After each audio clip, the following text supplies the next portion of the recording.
चलिए अभी तीसरे चैप्टर पे चलते हैं। तीसरा चैप्टर है वृत्त। तो वृत्त से रिलेटेड कुछ चीजें हम लोग यहाँ पर डिस्कस करेंगे, उसको आप ध्यान से देखिए। सबसे पहले है कि वृत्त क्या होता है। तो प्रतल के किसी स्थिर बिंदु से उसी प्रतल के समदूरस्थ सभी बिंदुओं के समुच्चय को वृत्त कहते हैं। जैसे देखिए, मान लीजिए ये आपका एक स्थिर बिंदु है और यहां से एक मैंने दूरी ले लिया। अब यहां से ये दूरी ले लिया, अब ये दूरी पे एक बिंदु ले लिया। ये दूरी मान लेता हूं मैं कि ये 2 सेंटीमीटर दूरी है। 2 सेंटीमीटर पे हमने एक बिंदु ले लिया। अब इस बिंदु को घुमाऊंगा मैं, लेकिन इस बिंदु को घुमाते समय ध्यान रखूंगा कि हमेशा दूरी 2 सेंटीमीटर बनाए रखूंगा। ये दूरी हमेशा 2-2 सेंटीमीटर ही रहे। तो अगर ये दूरी हमेशा 2-2 सेंटीमीटर लेके मैं इस बिंदु को घुमाऊंगा तो मुझे एक ऐसा रास्ता प्राप्त होगा, और जो ये रास्ता प्राप्त होगा इसको बोलेंगे वृत्त। अब इसमें ध्यान रखिए कि ये जो रास्ता आपको प्राप्त होता है, इसके एक चक्कर को वृत्त की परिधि कहते हैं, और जो यहाँ पे जो स्थिर बिंदु है इसको बोलते हैं केंद्र। तो वही यहाँ पे लिखा है कि स्थिर बिंदु को वृत्त का केंद्र कहते हैं और स्थिर दूरी को वृत्त की त्रिज्या कहते हैं, तथा बिंदुओं के समुच्चय के एक चक्कर को वृत्त की परिधि कहते हैं। तो परिधि समझ में आ गया क्या हो गया। ये जो आपका एक यहां से जैसे हम चलना शुरू किया और ये पूरा रास्ता कवर किया एक चक्कर, तो उसको हम बोलेंगे वृत्त की परिधि, और इसको बोलेंगे केंद्र। और केंद्र से परिधि तक की ये जो दूरी है इसको बोला जाएगा त्रिज्या। ये हो गई वृत्त की त्रिज्या। अब है जीवा। वृत्त पर किन्हीं 2 बिंदुओं को मिलाने से जीवा प्राप्त होती है। वृत्त लीजिए, जैसे वृत्त है, इस वृत्त पर कोई भी 2 बिंदु ले लीजिए कहीं पे भी, और उसको मिला दीजिए, जीवा प्राप्त हो जाएगी।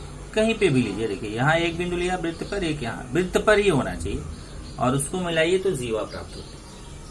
तो ऐसे हम कितनी जीवाएं खींच सकते हैं? असंख्य जीवाएं खींच सकते हैं। और व्यास क्या होता है? अगर कोई जीवा केंद्र से होके जाती है, देखिए केंद्र से, ये जीवा जो है कहां से जा रही है? केंद्र से जा रही है। तो जो जीवा केंद्र से जाती है उसको बोलते हैं व्यास। तो यहाँ पे देखिए, वृत्त में जो जीवा, व्यास क्या होता है? वृत्त में जो जीवा केंद्र से जाती है उसे व्यास कहते हैं।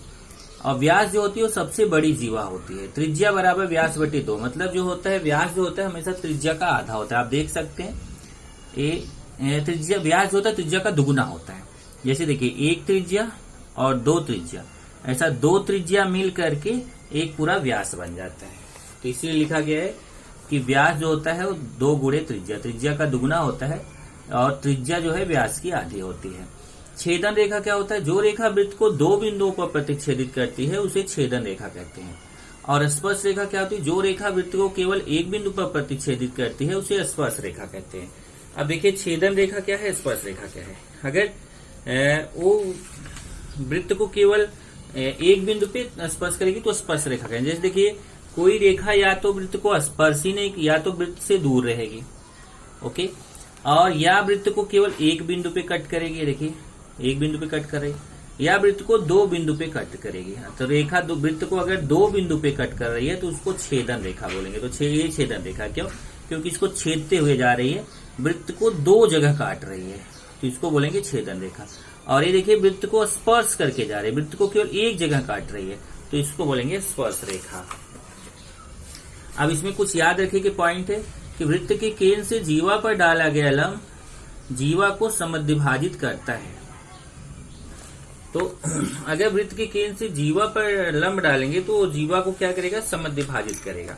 तो इसमें ध्यान रखिए, इसमें मैंने लिखा है स्पर्श रेखा का प्रमेय।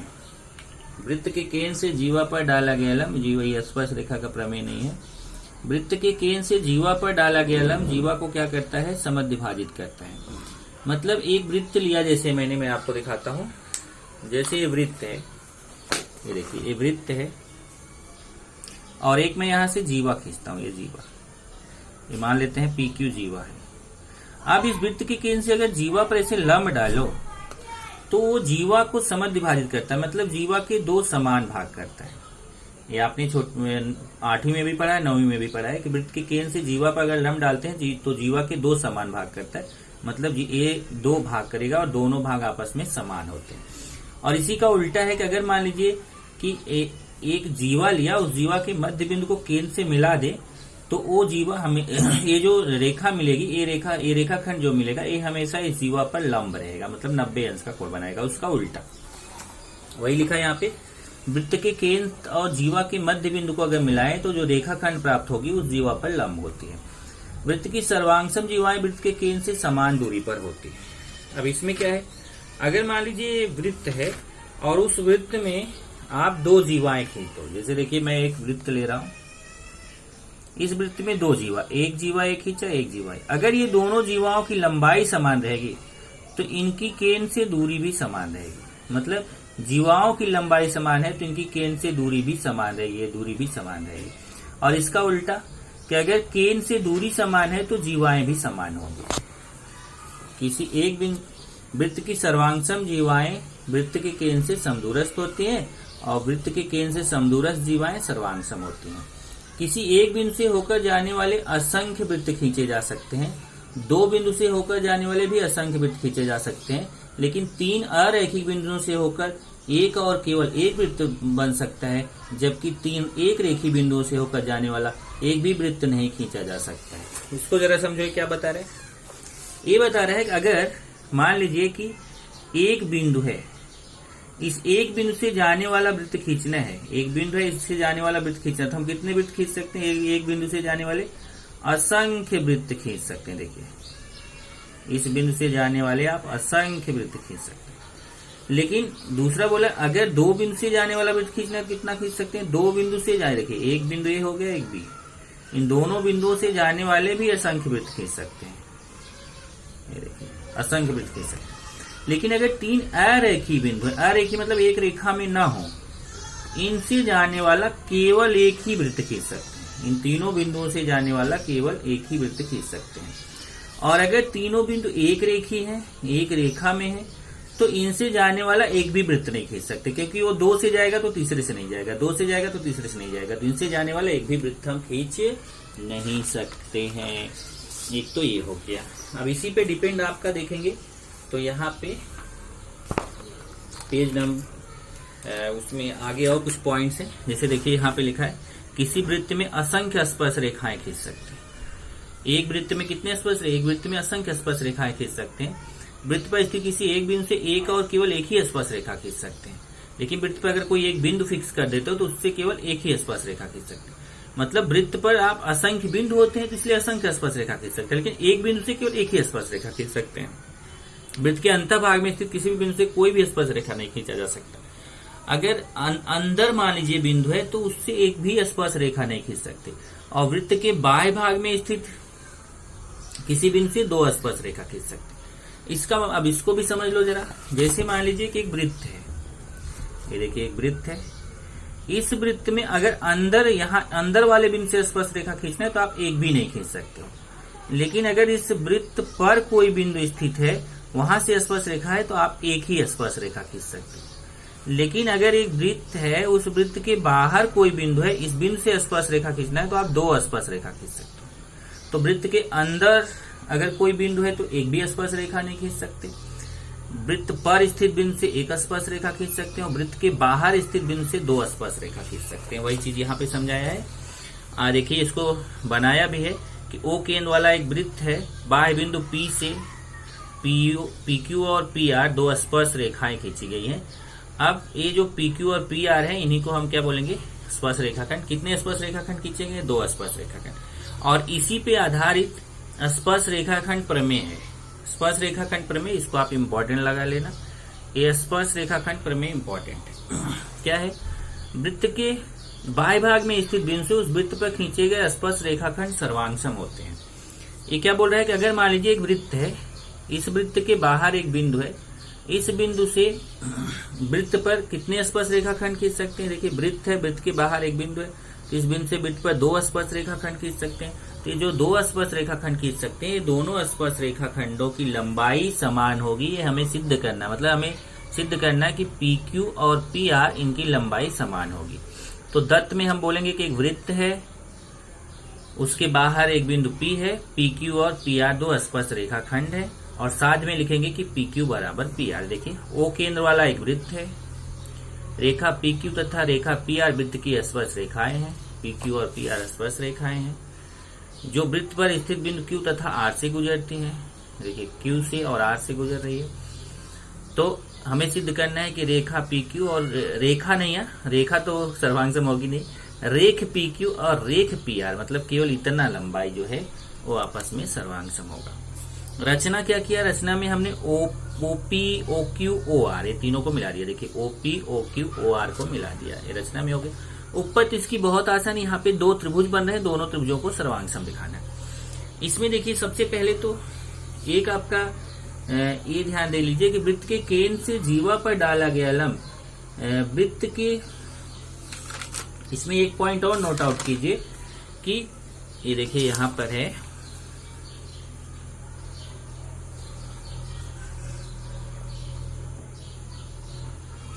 यहां देखिए स्पर्श रेखा त्रिज्या प्रमेय, इसको जरा नोट करिए। स्पर्श रेखा त्रिज्या प्रमेय, वृत्त के किसी भी बिंदु से होकर जाने वाला स्पर्श रेखा उस बिंदु को केंद्र से जोड़ने वाली त्रिज्या पर लंब होती है। एक पॉइंट नोट करिए, ये मैंने नहीं लिखा है अभी।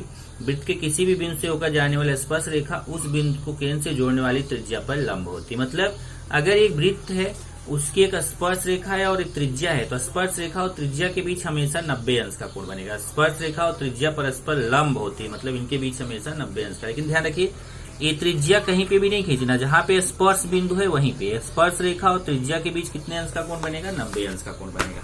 इसी पे डिपेंड है। देखिए आपका वृत्त के बाह्य भाग में स्थित बिंदु से उस वृत्त पर स्पर्श रेखाखंड सर्वांग सम होते हैं। इस प्रमेय को हम सिद्ध करें तो इसमें उत्पत्ति पे आते हैं। उत्पत्ति में हमें क्या करना है, ये दोनों त्रिभुजों को सर्वांग सम दिखाना है। देखिए दो त्रिभुज बन रहे हैं, इन दोनों त्रिभुजों को सर्वांग सम दिखाना। आसानी से दिखा सकते हैं, कैसे देखिए ये स्पर्श रेखा है, ये त्रिज्या है।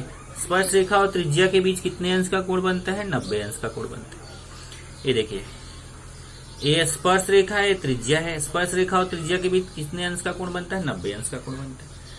अब इसमें देखिए इसको आप, इस प्रमेय को आप कितनी भी कसौटी से सिद्ध कर सकते हैं। इसको आप भू कसौटी से भी सिद्ध कर सकते हैं, भू कसौटी से भी सिद्ध कर सकते हैं, और जैसे इसने यहाँ पे कर्ण भुजा कसौटी से किया है, इससे भी कर सकते हैं। कर्ण भुजा से कैसे, देखिए 90 अंश के सामने कर्ण ओपी है और इधर भी 90 अंश के सामने कर्ण ओपी है। इस त्रिभुज का कर्ण ओपी, इस त्रिभुज का कर्ण ओपी, ओपी ओपी के सर्वांग सम में सामान्य भुजा है। और यहाँ देखिए PQ बराबर है PR के, ये तो सिद्ध करना, सॉरी भू नहीं लगा सकते हैं, ये लगा सकते हैं कर्ण भुजा। तो कर्ण भुजा कैसे, जरा देखिए क्या किया, ये देखिए ये तो एक ही वृत्त की त्रिज्याएं हैं। ध्यान से देखिए OQ बराबर है OR के। OQ किसके बराबर है, OR के। फिर से सुनिए मैं क्या बोल रहा हूं। ये त्रिभुज POQ और त्रिभुज POR, ये दोनों त्रिभुजों को सर्वांग सम दिखाना है। तो सर्वांग सम दिखाने के लिए आप 4 कसौटियां जानते हैं, उसमें से कोई एक कसौटी लगाना है। तो जैसे यहाँ पे हम कौन सी कसौटी लगा रहे हैं कि एक यहाँ पे 90 अंश होगा, यहाँ पे वही देखिए बताइए OQP और ORP में OQP ORP 90 अंश होगा। स्पर्श रेखा त्रिज्या प्रमेय या स्पर्श रेखा का प्रमेय लिखा है। और उसके बाद फिर ये देखिए मैं बताया कि इस त्रिभुज की भुजा OP, इस त्रिभुज की भुजा OP के सर्वांग सम होगा क्योंकि ये सामान्य भुजा है। और इस त्रिभुज की भुजा OQ, इस त्रिभुज की भुजा OR के सर्वांग सम होगा। क्यों, क्योंकि ये वृत्त की त्रिज्याएं हैं। ये देखिए एक ही वृत्त की त्रिज्याएं और सामान्य भुजा, इसलिए दोनों त्रिभुज आपस में क्या हो गए, सर्वांग सम हो गए। कौन सी, कर्ण भुजा कसौटी से। कर्ण भुजा कसौटी से दोनों त्रिभुज सर्वांग सम हो गए। जब दो त्रिभुज सर्वांग सम हो जाते हैं तो उनके अन्य घटक अपने आप समान हो जाते हैं, तो अपने आप जो है PQ सर्वांग सम हो जाएगा PR के। बस ये छोटा सा प्रमेय है पर इंपॉर्टेंट है। यहाँ पे सत्रि सभु का मतलब क्या होता है कि सर्वांग सम त्रिभुजों की संगत भुजाएं। अब कुछ चीजें और ध्यान रखना है। देखिए स्पर्श रेखा त्रिज्या प्रमेय, तो यही मैं बोला था। यहाँ पे जैसे इसने स्पर्श रेखा का प्रमेय लिखा है, इसको बेस्ट है कि आप स्पर्श रेखा त्रिज्या का प्रमेय लिखें तो ज्यादा सही है। वृत्त के किसी भी बिंदु से होकर जाने वाला स्पर्श रेखा उस बिंदु को केंद्र से जोड़ने वाली त्रिज्या पर लंब होती है। यह स्पर्श रेखा त्रिज्या प्रमेय। स्पर्श रेखा त्रिज्या प्रमेय का विलोम है कि अगर वृत्त की त्रिज्या के बाह्य सिरे से होकर जाने वाली और उस त्रिज्या पर लंब रेखा हो तो उस वृत्त की स्पर्श रेखा होती है। इसका मतलब क्या हुआ, इसका मतलब बता रहे हैं कि अगर मान लीजिए एक रेखा है और एक त्रिज्या है, त्रिज्या और ये जो रेखा है इसके बीच अगर यहाँ 90 अंश का कोण बन रहा है तो स्पर्श रेखा, ये अभी केवल ये स्पर्श रेखा नहीं बोला जा रहा है, त्रिज्या बोला, ये त्रिज्या है और एक रेखा है, त्रिज्या और रेखा के बीच यहाँ कितने अंश का कोण बन रहा है? 90 अंश का कोण। तो 90 अंश का कोण बन रहा है, इसका मतलब PQ स्पर्श रेखा है। यह है स्पर्श रेखा त्रिज्या प्रमेय का विलोम। और स्पर्श रेखा खंड का प्रमेय क्या है? वृत्त के बाहर स्थित बिंदु से उस वृत्त पर खींचे गए स्पर्श रेखा खंड सर्वांग सम होते हैं। देखिए ये स्पर्श रेखा खंड का प्रमेय कि बाहर से खींचे गए स्पर्श रेखा खंडों की लंबाई क्या होती है? समान होती है। स्पर्श रेखा खंड का प्रमेय है। इसी पे आधारित है आपका प्रश्न संग्रह 3.1। प्रश्न संग्रह 3.1 देखिए, संलग्न आकृति में C केंद्र वाले वृत्त की त्रिज्या 6 सेमी है। रेखा AB वृत्त को बिंदु A पर स्पर्श करती है। इस जानकारी के आधार पर निम्नलिखित प्रश्नों के उत्तर दो। अब देखिए ये डायग्राम बना हुआ है। इस डायग्राम में ये CB को नहीं मिलाया था उसने और CA को भी नहीं मिलाया था। डायग्राम में केवल वृत्त बनाया और ऐसा AB खींचा। तो ये देखिए मैं आपको बुक में डायग्राम दिखा देता हूं। देखिए डायग्राम बस इतना सही है, एक वृत्त है और एक रेखा स्पर्श रेखा है, बस इतना सही है। आगे हमें ये दो चीज हमें खींचना पड़ेगा, ये CA और CB हमें खींचना पड़ेगा जैसी जरूरत पड़ेगी। सबसे पहले इसने बोला है कि C केंद्र वाले वृत्त की त्रिज्या 6 सेमी। देखिए त्रिज्या CA है तो त्रिज्या कितना दिया है? 6 सेमी। तो त्रिज्या का मान हो गया 6 सेमी। त्रिज्या दिया है कितना? 6 सेमी। और तो CA की लंबाई कितना हो गया? 6 सेमी। और रेख AB को बिंदु A पर स्पर्श करती है। इस जानकारी के आधार पर निम्नलिखित प्रश्नों के उत्तर दो। अब हमें इसी के आधार पर प्रश्नों के उत्तर देने हैं। तो क्या है जरा देखिए, कोण CAB का माप कितना होगा? देखिए कोण CAB, इस कोण का माप कितना होगा? तो आप जानते हो स्पर्श रेखा और त्रिज्या के बीच 90 अंश का कोण बनता है। तो कोण CAB कितना हो जाएगा? 90 अंश। देखिए रेख CA पहले खींचा, कोण CAB 90 अंश होगा। स्पर्श रेखा प्रमेय से कि स्पर्श रेखा और त्रिज्या के बीच कितने अंश का कोण बनता है? 90 अंश का। उसके बाद दूसरा क्वेश्चन है, बिंदु C रेखा AB से कितनी दूरी पर है? देखिए C रेखा AB से कितनी दूरी पे है? तो आप जान ही रहे हो 6 सेमी है। तो आप लिखेंगे रेख CA लंब है AB पर, इसलिए CA 6 सेमी है। तो रेखा AB से जो है C की दूरी कितनी हो जाएगी? 6 सेमी हो जाएगी। त्रिभुज अब तीसरा क्वेश्चन क्या है कि DAB 6 सेमी है तो DBC निकालो। देखो ये CA तो 6 था ही, AB भी 6 है। यहाँ से देखिए AB भी 6 है, तो हमें BC निकालना है। तो ये तो 90 अंश है ही, यहाँ पाइथागोरस प्रमेय लगा के हम BC निकाल सकते हैं। तो यहाँ देखिए पाइथागोरस का प्रमेय लगाया, 72 आया। 72 का वर्गमूल 6 करनी में 2, तो इसका मान कितना आ गया? 6 करनी में 2। अब क्वेश्चन पूछा है कोण ABC का माप कितने अंश है? देखिए इस कोण का माप पूछा है कितने अंश है। तो इस कोण का माप निकालने के लिए आप यहाँ पे क्या अप्लाई करेंगे? देखिए कि ये भी 6 सेमी है, ये भी 6 सेमी है। CA और AB दोनों सर्वांग सम है। CA भी 6 सेमी, AB भी 6 सेमी, तो CA सर्वांग सम AB। और किसी वृत्त में अगर किसी त्रिभुज में अगर दो भुजाएं सर्वांग सम होती तो उन भुजाओं के सम्मुख कोण भी सर्वांग सम होते हैं। मतलब कोण C कोण B के बराबर होगा। अब ये देखिए ये अकेला 90 अंश है तो ये दोनों मिलके 90 अंश हो गए। और त्रिभुज के तीनों कोणों का योगफल कितना होता है? 180 अंश। और ये दोनों कोण आपस में समान है। अगर इसको x और x माने और ये 90 है तो आप इन दोनों का मान पता चल जाएगा 45 अंश से। देखिए यहाँ पे वही किया है, त्रिभुज ABC में CA बराबर AB के, CA AB के बराबर है, इसलिए कोण ABC बराबर कोण ABC ACB के समद्विबाहु त्रिभुज के प्रमेय से। ये देखिए कोण ABC और कोण ACB बराबर होगा समद्विबाहु त्रिभुज के प्रमेय से। मान लो कोण ABC ACB x है, इसको भी x मान लिया, इसको भी x मान लिया, क्योंकि दोनों तो समान है। तो त्रिभुज के तीनों कोणों का योगफल 180 अंश। अब मान रख दिया इसका मान 90 है, इसका x 2x हो जाएगा, 90 उधर जाके माइनस हो जाएगा। इस तरीके से x का मान 45 अंश आ गया। इसका मतलब कोण ABC का मान कितना हो गया? 45 अंश। अगला क्वेश्चन है, संलग्न आकृति में O केंद्र वाले वृत्त के बाएं भाग में स्थित बिंदु R से खींचे गए RM और RN स्पर्श रेखाखंड वृत्त को बिंदु M और N पर स्पर्श करते हैं। लेंथ OR बराबर 10 सेमी, वृत्त की त्रिज्या 5 सेमी, तो प्रत्येक स्पर्श रेखाखंड की लंबाई कितनी होगी? कोण MRO का मान कितना होगा? कोण MRN का मान कितना होगा? यहाँ से देखिए इसमें भी डायग्राम थोड़ा सा देख लीजिए। ये डायग्राम में भी एक यहाँ पे बाद में मिलाया गया है। ये केवल इतना ही डायग्राम तीनों रेखाखंड खींचे गए, बाद में आप OM और ON को मिलाएंगे। ये देखिए रेख OM और ON खींचा। अब इसमें पहला क्वेश्चन है प्रत्येक स्पर्श रेखाखंड की लंबाई निकालो। ये देखो ये दिया गया 10, ये 10 दिया है और ये दिया है कितना? OR देखिए OR का मान कितना दिया है? 10। और त्रिज्या दिया है 5, तो ये भी 5 हो जाएगा, ये भी 5 हो जाएगा। तो ये 10 हो गया, ये 5, ये 5। तो हमें सबसे पहले क्या निकालना है? हमें सबसे पहले निकालना है MR। देखिए स्पर्श रेखाखंड की लंबाई कितनी होगी? तो यहाँ पे देखिए स्पर्श रेखाखंड और त्रिज्या के बीच 90 अंश का कोण बनता है, यहाँ 90 बनेगा। ये पाइथागोरस प्रमेय लगा के हम MR निकाल सकते हैं। देखिए पाइथागोरस प्रमेय से mr निकाल लिया। mr का मान कितना आ गया 5 करणी में 3। जब mr 5 करणी में 3 होगा तो उतना ही rn भी होगा, rn भी उतना ही होगा 5 करणी में 3। चलिए ये दोनों 5 करणी में 3 पता। जब कोण है mro का मान कितना होगा, आप देखिए mro का मान कितना होगा। अब ध्यान से देखिए, मैं यहाँ लिख के बताता हूँ। ये 5 है, ये 5 करणी में 3 है, ये 10 है। अब 30 60 90 त्रिभुज के प्रमेय का विलोम आप जानते हैं कि ये देखिए 10 का आधा ये 5 है। आप जानते हैं कि यहाँ 90 अंश भी है, ये देखिए 90 अंश भी। तो आप जानते हैं कि कर्ण का अगर आधा है, ये देखिए 30 अंश उल्ट। पहले तो सीधा सीधा बताता हूँ कि किसी समकोण त्रिभुज में अगर एक कोण 90 है, एक 60 है, एक 30 है, तो 30 अंश की सम्मुख भुजा कर्ण की आधी होती है। अब यहाँ देखिए एक कर्ण है, कर्ण की आधी है ना 5, तो 30 60 90 त्रिभुज के प्रमेय से अगर 10 का आधा ये 5 है, तो ये जो 5 है, जो आधा वाला भुजा है, उसके सामने का कोण 30 अंश होगा। तो कोण MRO कितना हो जाएगा 30 अंश। वही यहाँ पे समझाया, देखिए 30 60 90 त्रिभुज के प्रमेय के विलोम से कोण NRO कितना हो जाएगा 30 अंश।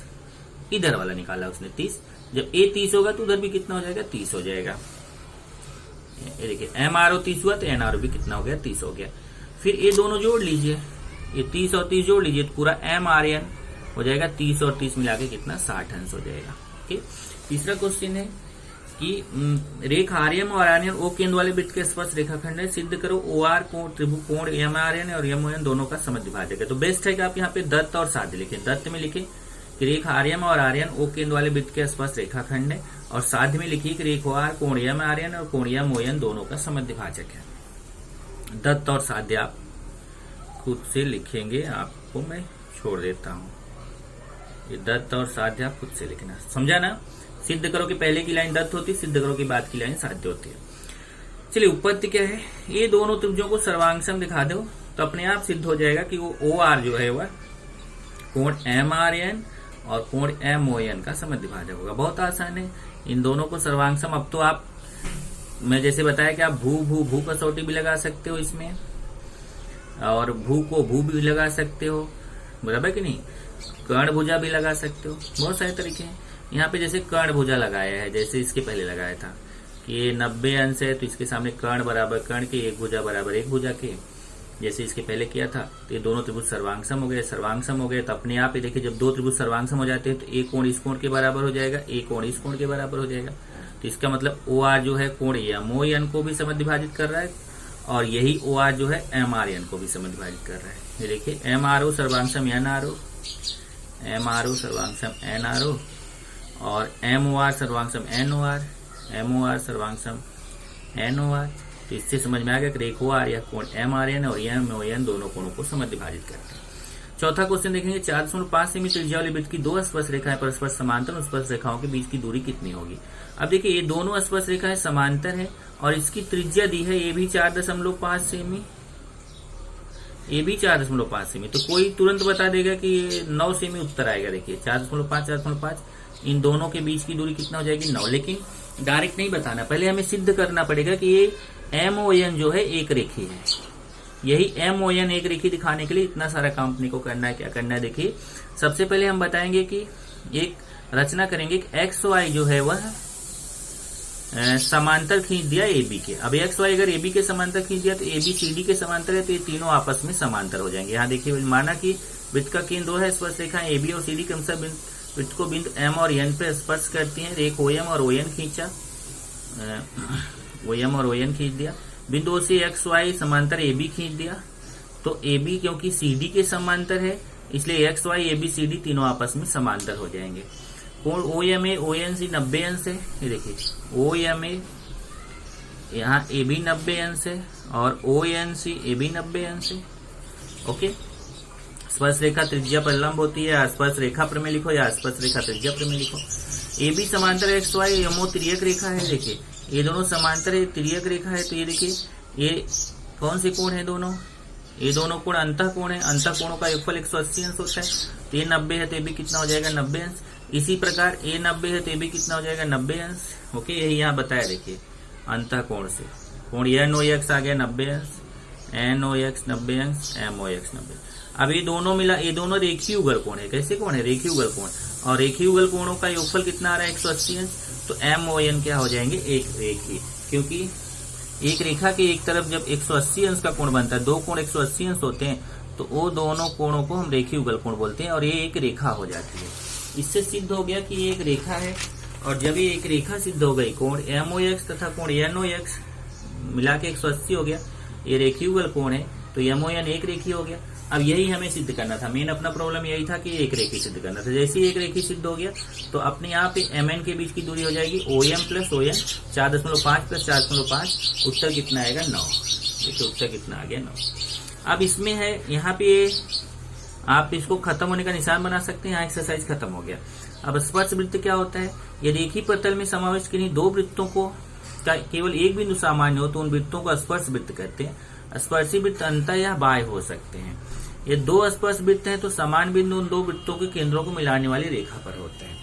अब देखिए क्या है कि अगर दो वृत्त हैं, देखिए ऐसे एक वृत्त है और एक दूसरा वृत्त, या तो बाहर बाहर स्पर्श कर सकते हैं और या फिर एक वृत्त है उसके अंदर दूसरा वृत्त है तो अंदर अंदर स्पर्श कर सकते हैं। तो इनका देखिए वृत्तों का केंद्र हो गया। तो ये प्रमेय क्या बोलता है कि जहां पे स्पर्श करते हैं और इनके केंद्र तीनों को मिलाएं तो एक रेखा प्राप्त होती है। ये देखिए इनके केंद्र और स्पर्श बिंदु से मिलाने पे तीनों एक रेखीय होते हैं। वृत्तों के केंद्र और स्पर्श बिंदु, वृत्तों के केंद्र और स्पर्श बिंदु हमेशा क्या होते हैं? एक रेखीय होते हैं। इसी को बोला जाता है स्पर्श वृत्त का प्रमेय। ओके, यहाँ पे दिया भी है, आप देखेंगे तो स्पर्श वृत्त का प्रमेय देखिए। ये स्पर्श वृत्त है कि वृत्त जो है वह बाह्यता, देखिए बाह्यता स्पर्श कर रहे हैं और इस डायग्राम में वृत्त जो है अंतः स्पर्श कर रहे हैं। इसमें बाहर बाहर कर रहे हैं, इसमें अंदर कर रहे हैं। ये दोनों वृत्त परस्पर बाह्य स्पर्शी वृत्त है। दोनों वृत्तों के केंद्र समान रेखा के विपरीत ओर स्थित होते हैं। ये दोनों वृत्त परस्पर अंतः स्पर्शी, दोनों वृत्तों के केंद्र समान स्पर्श रेखा के एक ही ओर स्थित होते हैं। ये देखिए इसमें कैसा है कि जहाँ पे स्पर्श करता है वहां से एक विपरीत स्थिति में दोनों होते हैं और इसमें कैसा एक ही ओर दोनों केंद्र होते हैं। स्पर्श वृत्त प्रमेय आपको बता ही दिया। ये दो वृत्त स्पर्श करते हैं तो उनके समान बिंदु दो वृत्तों के बिंदुओं को मिलाने वाली रेखा पर होते हैं। यही चीज ध्यान में रखना है कि परस्पर एक दूसरे को स्पर्श करने वाले वृत्तों का स्पर्श बिंदु और वृत्तों के केंद्र बिंदु को जोड़ने वाले रेखा पर होता है। मतलब स्पर्श बिंदु और केंद्र वही जो बताया एक रेखीय होते हैं। ये दो वृत्त परस्पर बाह्य स्पर्श करते हैं तो उनके केंद्रों के बीच की दूरी उनकी त्रिज्याओं के योगफल के बराबर होती है। मतलब अगर ऐसे बाह्य स्पर्श कर रहे हैं तो देखिए अगर इनके केंद्रों के बीच की दूरी निकालना है तो इसकी त्रिज्या प्लस इसकी त्रिज्या, दोनों की त्रिज्या जोड़ दो तो केंद्रों के बीच की दूरी मिल जाएगी। यहाँ पे कैसा है कि बड़े वाले वृत्त की त्रिज्या में से छोटे वाले वृत्त की त्रिज्या को माइनस करोगे तो इनके केंद्रों के बीच की दूरी मिलती है। ये दो वृत्त परस्पर अंतः स्पर्श करते हैं तो उनके केंद्रों के बीच की दूरी उनकी त्रिज्याओं के अंतर के बराबर होती है। इसी पे डिपेंड है आपका प्रश्न संग्रह 3.2।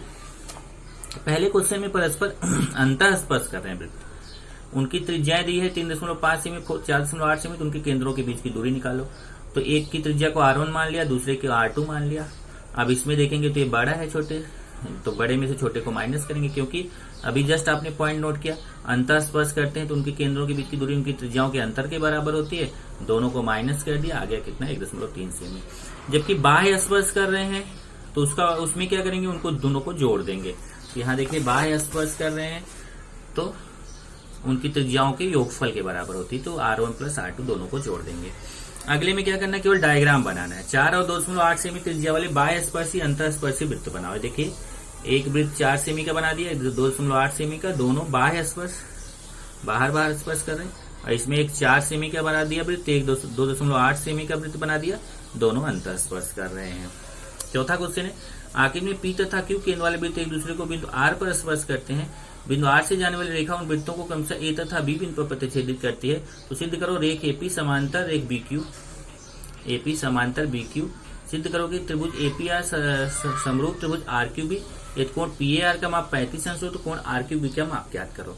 अब देखो यहाँ पे आकृति में कैसा है कि P और Q केंद्र वाले एक दूसरे को बिंदु R पर स्पर्श करते हैं। देखिए एक P केंद्र वाला वृत्त है, एक Q केंद्र वाला वृत्त है, दोनों R बिंदु पर स्पर्श कर रहे हैं। तो उन वृत्तों को क्रमशः A और B बिंदु पर प्रतिच्छेदित करते हैं। ये देखिए जब हम क्या करते हैं कि ऐसे इसको मिलाते हुए बढ़ाते हैं तो ये जाके यहाँ A पे इसको B पे प्रतिच्छेदित करता है, बिंदु R से जाने वाली रेखा। सिद्ध करना है पहले कि AP समांतर है BQ के। अब इसमें मान भी निकालना, सिद्ध भी करना, तो दत्त और साध लिखने की जरूरत नहीं है, अगर आप लिखते हो तो भी चलेगा। सिद्ध करो एक एपी समांतर एक बीक्यू है। देखो एपी बीक्यू के समांतर दिखाना है, एपी जो है बीक्यू के समांतर है। तो कैसे दिखाएंगे, इधर देखिए, मैं पहले ही बता देता हूं, ये देखो ध्यान से, ये वृत्त की त्रिज्याएं हैं समान है, ध्यान से देखना, ये दोनों वृत्त की त्रिज्याएं हैं समान है। तो अगर किसी त्रिभुज में दो भुजाएं सर्वांग सम होती तो उनके सम्मुख कोण भी सर्वांग सम होते, तो ए कोण इस कोण के बराबर हो जाएगा। अगर ए एक्स है तो ए भी कितना हो जाएगा, एक्स। ऐसे यहाँ पे देखिए, ए शीर्षाभिमुख कोण है तो ए एक्स है तो ए भी कितना हो जाएगा, एक्स हो जाएगा।